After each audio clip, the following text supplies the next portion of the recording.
بسم اللہ الرحمن الرحیم۔ السلام علیکم۔ سلطان صلاح الدین ایوبی رحمۃ اللہ علیہ رات کے پہر اپنے حجرے کے اندر نوافل ادا کر رہے تھے۔ انہیں کسی چیز کا ہوش نہ تھا، وہ صرف اللہ تعالیٰ کی عبادت دل و جان سے کرنا چاہتے تھے، کیونکہ وہ ایک ایماندار انسان تھے اور اللہ تعالیٰ کی عبادت میں کوئی بددیانتی نہیں کر سکتے تھے۔ وہ سارا دن لوگوں کی خدمت اور دربار کے معاملات کو دیکھتے ہوئے گزار دیتے تھے، لیکن یہ وقت صرف ان کا اور اللہ تعالیٰ کا ہوتا تھا۔ اس وقت میں وہ کسی کو بھی شریک کرنا کفر سمجھتے تھے۔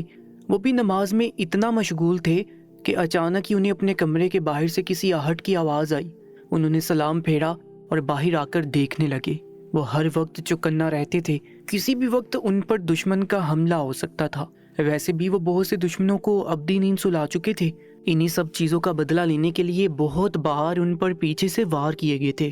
انہوں نے اپنی میان سے تلوار نکالی اور باہر آئے۔ چاروں جانب انہوں نے نگاہ دورا لی تھی، لیکن انہیں کوئی بھی ایسا شخص نظر نہ آیا جو ان کو ٹھٹکنے پر مجبور کر سکتا تھا۔ لیکن انہیں باقاعدہ کسی کی آہٹ محسوس ہوئی تھی، لیکن وہ وہم سمجھ کر واپس اپنے کمرے میں آ گئے اور نوافل ادا کرنے لگے۔ نہ جانے وہ کتنی دیر تک اللہ کی عبادت میں مشغول رہے اور رات کے آدھے پہر وہ سو گئے۔ لیکن جب صبح ان کی آنکھ کھلی اور جو خبر ان کو ملی وہ ان کے حسان خطا کر چکی تھی، ان کو حیران و پریشان کر چکی تھی کہ جو کام انہوں نے کیا ہی نہیں تو پھر ان پر ایسے کیسے کوئی بھی لڑکی الزام لگا سکتی ہے۔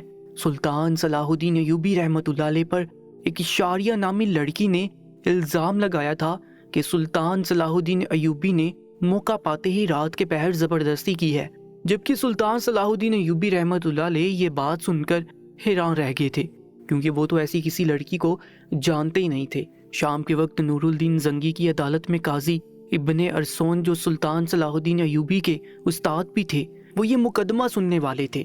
لیکن جب سلطان صلاح الدین ایوبی رحمۃ اللہ علیہ اپنی صفائی دینے کے لیے بےتاب تھے، انہوں نے کبھی کسی کو غلط نگاہ سے نہیں دیکھا تھا، تو ان پر ایسے کیسے اتنا بڑا الزام لگ سکتا تھا۔ سلطان صلاح الدین ایوبی رحمۃ اللہ علیہ مستقبل کے سلطان تھے۔ وہ لڑکی اتنے دھڑلے سے ان پر اتنا بڑا الزام لگا رہی تھی، پوری سلطنت کے لیے ہی یہ بات حیران کن تھی۔ ساری رایا میں یہ بات پھیل چکی تھی کہ سلطان پر ایک اشاریہ نامی لڑکی نے الزام لگایا ہے اور ان کا مقدمہ قاضی ارسون اور نور الدین زنگی کی عدالت میں سنا جائے گا۔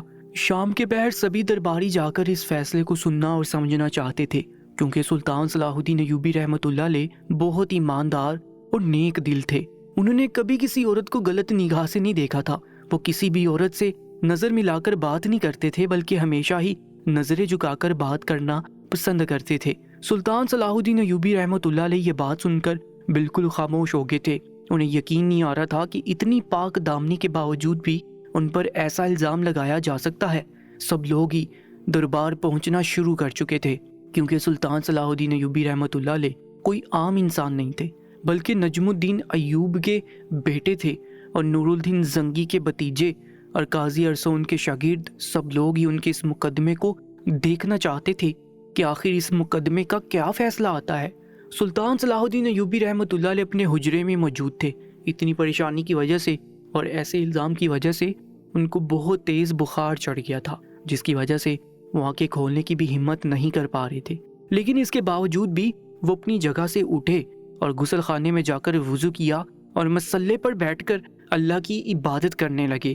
وہ عبادت میں اتنے مشغول ہو گئے تھے کہ انہیں کسی کا ہوش ہی نہیں تھا۔ انہوں نے بارگاہ الہی میں ہاتھ بلند کیے اور اپنے حق میں دعا کرنے لگے کہ اللہ پاک، میں جانتا ہوں تیرے گھر دیر ہے اندھیر نہیں، تو بے شک بادشاہوں کا بادشاہ ہے، تو کبھی بھی کسی بھی بے گناہ پر ایسے جرم عائد ہونے نہیں دیتا۔ یا اللہ، میری پاک دامنی سارے لوگوں کے سامنے لے آنا۔ میں نے کسی بھی عورت کو کبھی غلط نیت سے نہیں دیکھا، تو میں کبھی کسی عورت کے ساتھ بدکاری کیسے کر سکتا ہوں؟ یا اللہ، میری مدد فرما۔ وہ دعا مانگ رہے تھے اور ان کی آنکھوں سے زاروں کی طرح آنسو نکلے جا رہے تھے۔ انہیں بہت تکلیف ہو رہی تھی، کیونکہ انہوں نے ہمیشہ ہی سب لوگوں کے سامنے سر اٹھا کر بات کی تھی، لیکن آج ان کو مجرم کی طرح سر جھکانا تھا، اور یہی چیز ان کو بہت تکلیف دے رہی تھی۔ جبکہ محل میں موجود قاضی ارسون بھی بہت زیادہ پریشانی میں مبتلا تھی، کیونکہ وہ جانتے تھے کہ سلطان صلاح الدین ایوبی رحمۃ اللہ علیہ کیسے انسان ہے۔ آج ان پر جو الزام عائد ہوا تھا وہ ان کو بھی تکلیف میں مبتلا کر چکا تھا۔ وہ ان کے شاگرد ہی نہیں بلکہ بیٹے جیسے تھے۔ وہ بھی فوراً ہی مصلی پر بیٹھ کے اللہ سے دعا کرنے لگے، یا اللہ کسی بھی طریقے سے سلطان صلاح الدین ایوبی رحمۃ اللہ علیہ کی بے گناہی لوگوں کے سامنے آ جائے اور سب لوگوں کو معلوم ہو جائے کہ وہ بے گناہ ہے۔ انہوں نے کوئی گناہ نہیں کیا، کیونکہ ان کے دل میں بھی ایک ڈر تھا، اگر سلطان صلاح الدین ایوبی رحمۃ اللہ علیہ کے کردار پر سے یہ داغ نہیں ہٹا تو ان کی بھی بہت بدنامی ہونی تھی، کیونکہ وہ ان کے شاگرد تھے اور ہمیشہ ہی ان کی چھایا میں رہے تھے۔ اور لوگوں کو یہ معلوم ہو جاتا کہ سلطان صلاح الدین ایوبی رحمۃ اللہ علیہ نے یہ گناہ کیا ہے تو ان کی ساری تربیت اور تعلیم بیکار چلی جاتی۔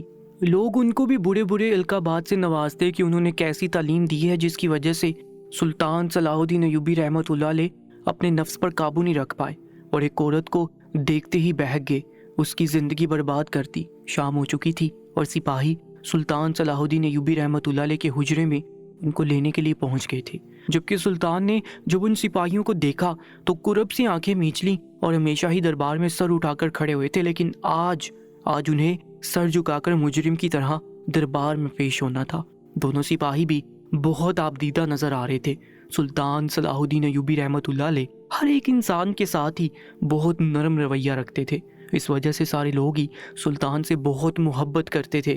دونوں سپاہیوں نے انہیں ادب سے سلام کیا اور اپنے ساتھ چلنے کے لیے کہا۔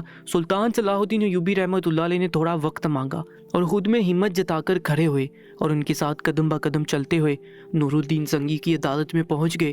نور الدین زنگی اس وقت کے بادشاہ تھے اور ان کی سلطنت پورے جہاں میں قائم تھی۔ نور الدین زنگی مزاجن بہت سخت مزاج تھے، وہ کبھی بھی رشتوں کو ترجیح نہیں دیتے تھے بلکہ ایمانداری کے ساتھ فیصلہ کرتے تھے، لیکن آج وہ بھی بہت زیادہ پریشان تھے کیونکہ نور الدین زنگی بھی سلطان صلاح الدین ایوبی رحمۃ اللہ علیہ کے کردار سے بخوبی واقف تھے۔ ان کو بھی بہت دکھ اور تکلیف ہو رہی تھی ان کے اس طریقے سے الزام لگنے پر، لیکن وہ کسی کو بھی کچھ بھی کہنے سے قاصر تھے۔ دربار لگا ہوا تھا، بہت سارے لوگ دربار سے باہر موجود تھے، تو بہت سے لوگ دربار کے اندر کھڑے ہوئے سلطان صلاح الدین ایوبی رحمۃ اللہ علیہ کا یہ مقدمہ سننے کے لیے آئے تھے۔ سامنے ہی بادشاہ کی نشست پر نور الدین زنگی بیٹھے ہوئے تھے اور ان کے برابر میں ہی قاضی ابن ارسون کا تخت لگا ہوا تھا، جہاں پر وہ بھی بہت بے چینی کے ساتھ سلطان صلاح الدین ایوبی رحمۃ اللہ علیہ کے پیلے زرد چہرے کو دیکھ رہے تھے۔ سلطان کا بخار بہت تیزی کے ساتھ بڑھ رہا تھا، ان سے وہاں کھڑا ہونا بھی بہت محال تھا، لیکن وہ کسی بھی طور پر پیچھے قدم ہٹا کر لوگوں پر یہ عیاں نہیں ہونے دینا چاہتے تھے کہ وہ مجرم ہیں۔ ان کی حالت دیکھ کر بہت سے لوگ سرگوشی میں ہی یہی بات کر رہے تھے کہ شاید سلطان صلاح الدین ایوبی رحمۃ اللہ علیہ گناہ گار ہے، جب ہی ان کو بخار چڑھ گیا ہے۔ اگر وہ گناہ گار نہیں ہوتے تو پورے اطمینان کے ساتھ سینہ تان کر کھڑے ہوتے، لیکن جس طریقے سے انہوں نے سر جھکایا ہوا ہے اور ان کو بخار چڑھا ہوا ہے، اس کا مطلب یہی ہے کہ وہی گناہ گار ہیں۔ لیکن یہاں پر کچھ اچھے لوگ بھی موجود تھے جو سلطان کے حق میں یہی باتیں بول رہے تھے کہ سلطان صلاح الدین ایوبی ایسا کر ہی نہیں سکتے، وہ ایک باکردار اچھے مرد ہیں، ہم نے کبھی بھی ان کے بارے میں ایسی باتیں نہیں سنی ہیں۔ جبکہ سلطان صلاح الدین ایوبی رحمۃ اللہ علیہ کسی اور ہی جہاں میں پہنچے ہوئے تھے، اللہ سے بے شمار دعائیں کر رہے تھے ان کے کردار پر سے یہ داغ بہت آرام سے ہٹ جائے، ان کے پاس کوئی غیبی مدد آ جائے، وہ سب کے سامنے سرخرو ہو جائے۔ لیکن وہ بھی اپنے آنے والے کل کے بارے میں اچھے سے جانتے تھے، انہیں آنے والے کل میں سلطان بننا تھا۔ اگر ابھی ان کے کردار پر ایسا الزام لگ جاتا تو وہ کبھی بھی ایمانداری کے ساتھ لوگوں کا انصاف نہیں کر سکتے تھے، اور ان کے باپ اور دادا کا نام بھی خراب ہو رہا تھا، اس وجہ سے بھی وہ بہت زیادہ پریشان تھے۔ سب لوگ بس اس لڑکی کا انتظار کر رہے تھے جس نے سلطان صلاح الدین ایوبی رحمۃ اللہ علیہ کے کردار پر یہ الزام لگایا تھا کہ انہوں نے رات کا فائدہ اٹھا کر اس کے ساتھ بدکاری کی ہے۔ تھوڑی دیر انتظار کے بعد ایک لڑکی محل میں داخل ہوئی، سب لوگوں نے ہی اس کی جانب نگاہ اٹھا کر دیکھا تھا، لیکن سلطان صلاح الدین ایوبی رحمۃ اللہ علیہ نے ابھی تک اس عورت کی جانب نہیں دیکھا تھا جس نے ان پر اتنا گھٹیا الزام لگایا تھا۔ وہ لڑکی خود کو پورا ڈانپ کر آئی تھی، صرف اس کی چھوٹی چھوٹی آنکھیں نظر آ رہی تھی۔ سب لوگوں نے ہی حیران ہو کر اس لڑکی کو دیکھا تھا کہ وہ کس طریقے سے محل میں آئی ہے۔ وہ چلتی ہوئی سلطان صلاح الدین ایوبی رحمۃ اللہ علیہ سے قدرے فاصلے پر کھڑی ہوگی۔ اس لڑکی کے آتے ہی قاضی ابن رسون اپنے تخت سے اٹھے اور فرد جرم پڑھ کر سب کو سنایا۔ اس کے بعد اس لڑکی کی جانب دیکھتے ہوئے کہنے لگے کہ تم اپنے بارے میں کچھ کہنا چاہتی ہو تو تم کہہ سکتی ہو۔ یہ بات سن کر وہ شاریہ نامی لڑکی کہنے لگی کہ میں سب لوگوں کی موجودگی میں اپنا بیان دے چکی ہوں، میں بار بار اپنا بیان دے کر اپنے کردار کو مزید گندا نہیں کروا سکتے۔ مجھے انصاف چاہیے، میں مزید کچھ نہیں کہوں گی۔ یہ بات بول کر شاریہ نامی لڑکی سر جھکا کر کھڑی ہوگی، جبکہ قاضی ابن رسون نے ترہم بری نگاہوں سے سلطان صلاح الدین ایوبی رحمت اللہ علیہ کی جانب دیکھا اور ان سے بلند آواز میں کہنے لگے، صلاح الدین ایوبی، اگر تم اپنی صفائی میں کچھ کہنا چاہتے ہو تو ہم تمہیں پورا اختیار دیں گے، تم بول سکتے ہو۔ یہ بات سننے کے بعد سلطان صلاح الدین ایوبی نے اپنا سر اٹھایا اور ایک نظر اس شاریہ نامی لڑکی کو دیکھا، اور اس کے بعد قاضی ارسون کی طرف متوجہ ہو کر کہنے لگے کہ میں نے آج تک اس لڑکی کو دیکھا نہیں، تو میں اس کے ساتھ کیسے بدکاری کر سکتا ہوں؟ یہ لڑکی مجھ پر الزام لگا رہی ہے کہ میں نے رات کے اندھیرے کا فائدہ اٹھا کر اس کے ساتھ زبردستی کی ہے، لیکن قاضی ارسون، میرا یقین مانیے، میں اپنے حجرے سے کل رات کو ہی نکلا تھا۔ ہاں، مجھے ایک آہٹ محسوس ہوئی تھی، لیکن میں یہی سمجھا تھا کہ میرا کوئی دشمن مجھ پر وار کرنے کے لیے آیا ہے، اس وجہ سے میں تلوار نکال کر باہر تک دیکھ کر آیا تھا، لیکن مجھے ایسا کوئی بھی شخص نظر نہیں آیا جو مجھ پر وار کر سکتا۔ لیکن میں نہیں جانتا تھا کہ یہ لڑکی وہاں پر آئی ہے۔ میرا یقین مانے، میں نے اس لڑکی کے ساتھ کوئی زبردستی نہیں کی۔ اب پورا دربار الجھ چکا تھا، کسی کو اس مقدمے کی سمجھ نہیں آ رہی تھی۔ سلطان صلاح الدین ایوبی رحمت اللہ علیہ جس انداز میں بات کر رہے تھے، اس بات سے یہی بات ثابت ہو رہی تھی کہ وہ سچ بول رہے ہیں، لیکن ساری رایا اور نور الدین زنگی اور یہاں تک کہ قاضی ارسون بھی جانتے تھے کہ وہ کبھی بھی جھوٹ نہیں بولتے ہیں۔ اس وجہ سے قاضی ارسون کے بولنے سے پہلے نور الدین زنگی خود اس لڑکی سے مخاطب ہوئے اور کہنے لگے، دیکھو لڑکی، اگر تم جھوٹ بول رہی ہو تو یہ بات یاد رکھنا کہ تمہارا انجام بہت برا ہوگا، کیونکہ سب لوگ ہی جانتے ہیں کہ سلطان صلاح الدین ایوبی رحمت اللہ علیہ کس طریقے کے انسان ہے۔ یہ میرا بھتیجا ہے، میں اس کو بخوبی جانتا ہوں کہ یہ ایسا گھٹیا کام نہیں کر سکتا، لیکن اس کے باوجود ہم تمہارے الزام کو سر آنکھوں پر رکھ رہے ہیں۔ لیکن ایک بار پھر سوچ سمجھ کر الزام تراشی کرو، کیا تم سچ بول رہی ہو کہ تمہارا مجرم سلطان ہی ہے؟ یہ بات سن کر وہ لڑکی سر اس بات میں ہلانے لگی اور ایک بار پھر کہنے لگی کہ بادشاہ سلامت، میں سچ کہہ رہی ہوں، میرا مجرم سلطان صلاح الدین ایوبی ہی ہے، میرے ساتھ زبردستی کرنے والا یہی شخص ہے، اس نے ہی رات کے اندھیرے کا فائدہ اٹھا کر میرے ساتھ زبردستی کی ہے، اس کو سخت سے سخت سزا دی جائے۔ اس شاریہ نامی لڑکی کی یہ بات سن کر بادشاہ خاموش ہو گئے، جبکہ سلطان صلاح الدین ایوبی رحمت اللہ علیہ نے اس لڑکی کی جانب دیکھا اور کہنے لگے، اے لڑکی، تم مجھ پر کیوں اتنا گھٹیا الزام لگا رہی ہو؟ کیا تمہیں خدا کا خوف نہیں ہے؟ کیا تم نہیں جانتی ہو کسی بے قصور انسان پر تہمت لگانے کا کتنا بڑا عذاب ہے؟ تو تم کیوں یہ گناہ سرزد کر رہی ہو، جبکہ تم اچھے سے جانتی ہو کہ میں بے گناہ ہوں، میں نے کوئی گناہ نہیں کیا ہے۔ یہ بات سن کر وہ لڑکی سلطان کی جانب دیکھنے لگی اور اس کو جھٹلاتے ہوئے بولی کہ نہیں، آپ ہی ہو میرے گناہ گار، اور آپ نے میرے ساتھ رات کے پہر بدکاری کی تھی۔ یہ بات سن کر قاضی ارسون بولے، صلاح الدین ایوبی، ہمیں آپ کی جانب سے ہی سچ کی امید ہے۔ اگر ہم آپ کے حق میں بول رہے ہیں تو ہم نہیں چاہتے کہ آپ ہمارے ساتھ دغا کریں اور ہمیں جھوٹا ٹھہرائیں، یہ نہ ہو کہ ہم سے کوئی غلط فیصلہ ہو جائے۔ اس وجہ سے آپ سے گزارش ہے کہ آپ سچ بیان دیں، کچھ بھی جھوٹ بولنے کی ضرورت نہیں ہے۔ جب سلطان صلاح الدین ایوبی رحمت اللہ علیہ نے یہ بات سنی تو ان کی آنکھیں نم ہو گئیں اور وہ قاضی ارسون کی جانب دیکھتے ہوئے کہنے لگے، قاضی صاحب، آپ تو مجھے بہت اچھے سے جانتے ہیں، اس کے باوجود آپ ایسی بات کر رہے ہیں۔ میں نے کسی کے ساتھ کوئی بدکاری نہیں کی، میں نے کسی عورت کو غلط نگاہ سے نہیں دیکھا، یہ لڑکی بھی میرے لیے میری بہن جیسی ہے، میں کیوں کسی کی بہن بیٹی کی عزت خراب کروں گا؟ اور میں ہمیشہ سے ہی اپنے معاملات اللہ تعالیٰ پر چھوڑ دیتا ہوں، جب کوئی حل نہیں نکلتا تو میں اپنے حالات اللہ تعالیٰ کے سپرد کر دیتا ہوں۔ میں قسم کھا کے کہتا ہوں کہ میں نے اس لڑکی کے ساتھ کوئی گناہ نہیں کیا ہے، میں نے اس کے ساتھ بدکاری نہیں کی ہے، میں اللہ کی قسم کھانے کو تیار ہوں۔ کیا یہ لڑکی بڑی محفل کے اندر اللہ کی قسم کھا کر مجھ پر الزام لگا سکتی ہے؟ اگر یہ بول دے کہ میں اللہ کی قسم کھاتی ہوں کہ میں نے ان کے ساتھ بدکاری کی ہے، تو میں بے قصور ہوتے ہوئے بھی اپنا قصور مان لوں گا اور پھانسی کے پھندے پر چڑھنے کے لیے تیار ہو جاؤں گا۔ یہ بات بول کر سلطان صلاح الدین ایوبی رحمت اللہ علیہ نے اس شاریہ نامی لڑکی کی جانب دیکھا اور دعوے سے کہنے لگے کہ اب تم مجھے بتاؤ، کیا تم قسم کھا کر مجھ پر الزام لگا سکتی ہو کہ میں تمہارا مجرم ہوں اور میں نے تمہارے ساتھ بدکاری کی ہے؟ یہ بات بولنے کی دیر تھی کہ پورے محل میں چہ مگوئیاں شروع ہو گئیں، کیونکہ سب لوگ ہی اب سلطان کے ساتھ ہو گئے تھے، کیونکہ اتنی بڑی بات کوئی بھی اتنی دعوے سے نہیں بول سکتا۔ اب سب کو ہی اس شاریہ نامی لڑکی کے جواب کا انتظار تھا۔ سب لوگوں کی نگاہ شاریہ کی جانب اٹھی ہوئی تھی۔ وہ لڑکی کافی دیر تک سلطان صلاح الدین ایوبی رحمت اللہ علیہ کو